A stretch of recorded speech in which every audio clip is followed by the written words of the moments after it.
There is a particular kind of intellectual laziness that has dominated the media discourse for the better part of a decade, and it sounds like this: legacy media is dead. You hear it from tech founders at conferences, from creators celebrating their latest subscriber milestone, from venture capitalists who have never once sat in the front row of a couture show, but feel perfectly comfortable declaring that the entire infrastructure of cultural tastemaking has been rendered obsolete by an algorithm. And yet, if you actually pay attention to the behavioral economics of prestige, not the rhetoric, but the actual capital flows, the actual hiring patterns, the actual decisions being made in boardrooms where real money moves, you will notice something that should stop every one of these obituary writers in their tracks. The institutions they declare dead are more sought after than ever. Not for the reasons they once were, but for reasons that are arguably more structurally significant. Let us be precise about what happened. Legacy media, Vogue, the New York Times, the Wall Street Journal, Vanity Fair, Harper's Bazaar, did not die. What died was its role as the primary discovery engine for cultural relevance.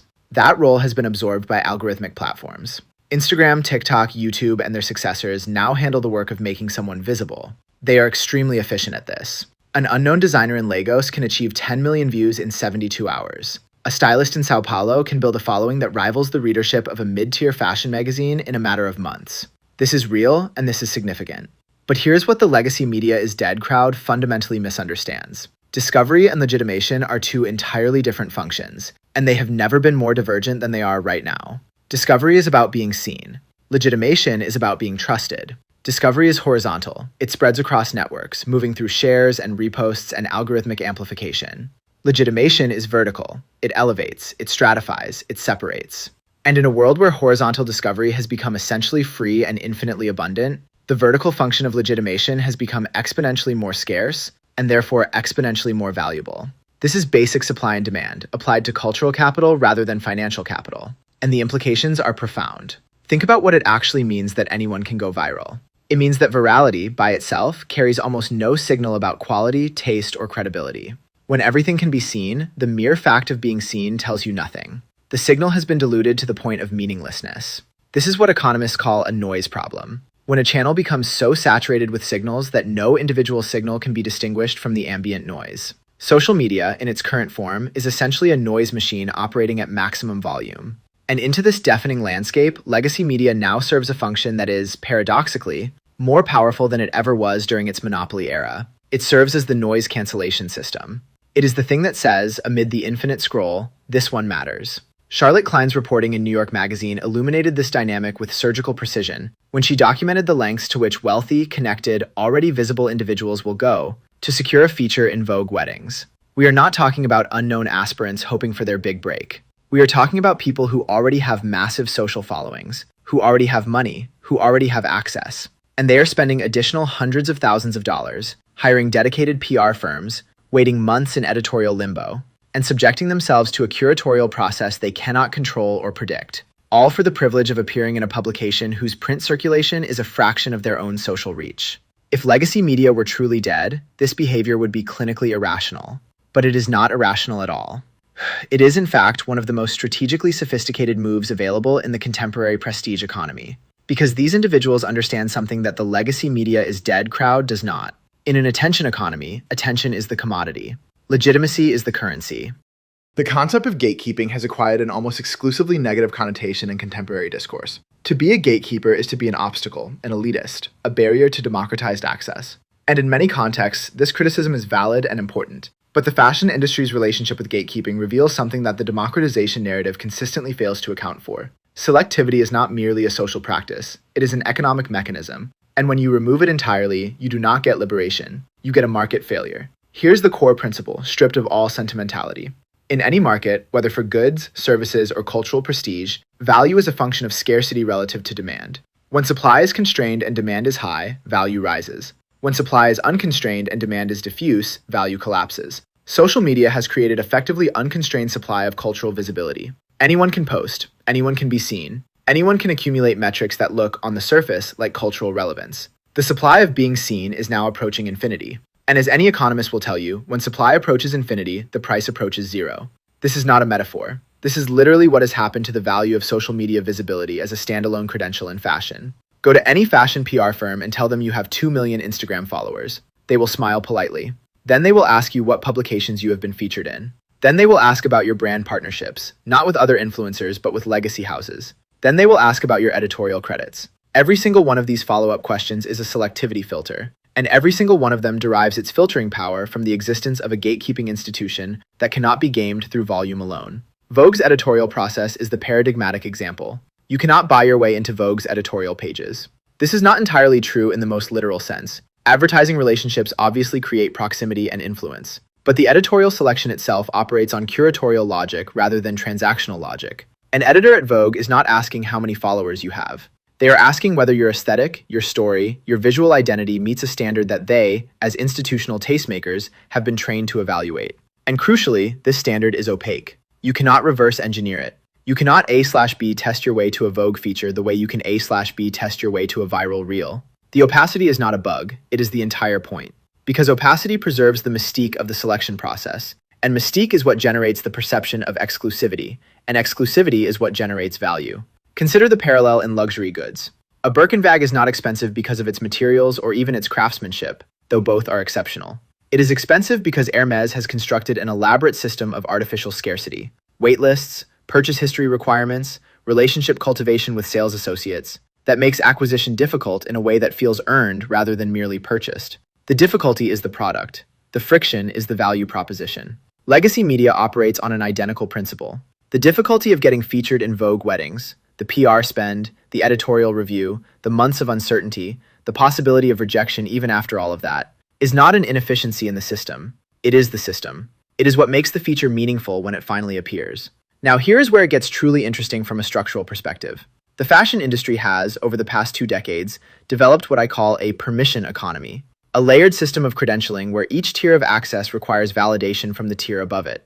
At the base layer, you have self-generated content, your Instagram, your TikTok, your personal brand. This is where discovery happens, and it is genuinely meritocratic in the sense that talent and creativity can surface without institutional permission. But as you move up the layers, from self-generated content to brand partnerships, from brand partnerships to editorial features, from editorial features to institutional recognition like CFDA membership or Met Gala invitations, each transition requires a form of co-signing that only a gatekeeper can provide. You cannot skip layers. You cannot bypass the selectivity filter by accumulating more volume at a lower layer. 10 million followers do not equal one Vogue cover. They operate in different currencies entirely. This layered structure explains why legacy media's financial struggles have not diminished its cultural authority. Financial viability and cultural authority are not the same variable, and in fashion, they have actually become inversely correlated in fascinating ways. As legacy publications have lost advertising revenue and subscriber volume, they have become more selective about who and what they feature, which has made each feature more valuable, which has increased demand for features, which has allowed them to be even more selective. It is a deflationary spiral that actually increases the value of the output, even as it decreases the volume and revenue. To understand why Vogue Wedding specifically has become the aspirational apex of legacy media co-signing, you need to understand something about semiotics, the study of signs and symbols and how they create meaning. Because Vogue Weddings is not just a publication, it is a semiotic machine, and it operates with a precision that most people never consciously perceive but absolutely feel. Let us start with the word Vogue itself. In the fashion lexicon, Vogue does not merely denote a magazine. It functions as what semioticians call a floating signifier, a symbol whose meaning exceeds its literal referent. When someone says, "that is so Vogue," they are not referring to a specific publication. They are invoking an entire constellation of associations: taste, exclusivity, curation, European sophistication blended with American ambition, the authority to declare what is and is not beautiful. This semiotic payload has been constructed over more than a century across dozens of editors, thousands of issues, and millions of editorial decisions. It cannot be replicated by a digital platform because it is not a product of any single decision or feature.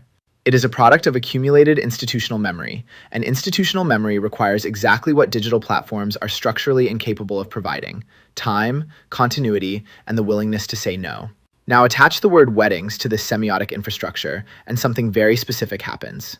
A wedding is already the most semiotically dense event in most people's lives.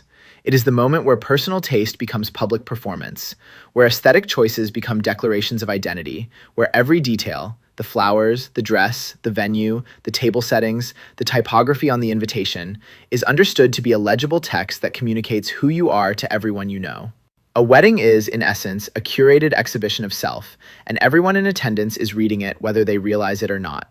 When Vogue Weddings selects a particular wedding for feature, it is performing a second-order semiotic operation.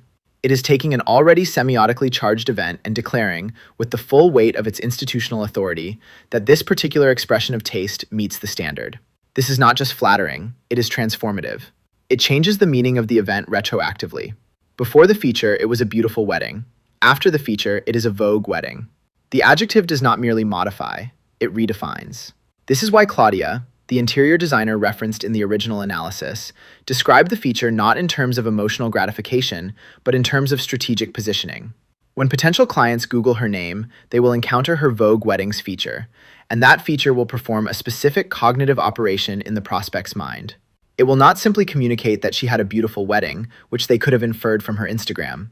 It will communicate that her taste has been institutionally validated by the single most authoritative arbiter of taste in the Western fashion ecosystem.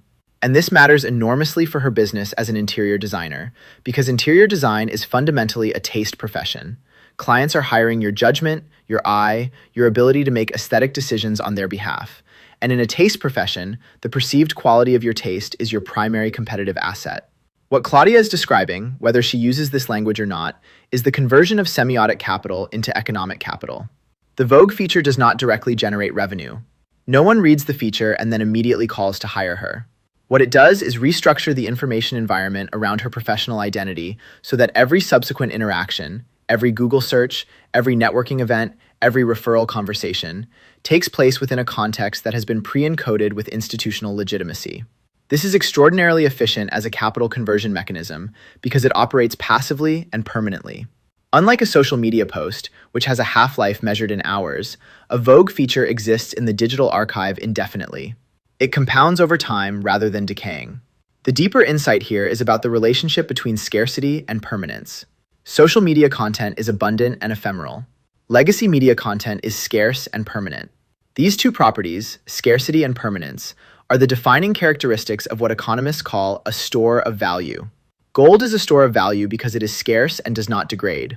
A social media post is not a store of value because it is neither scarce nor permanent. A Vogue Weddings feature is, in this precise economic sense, a store of cultural value.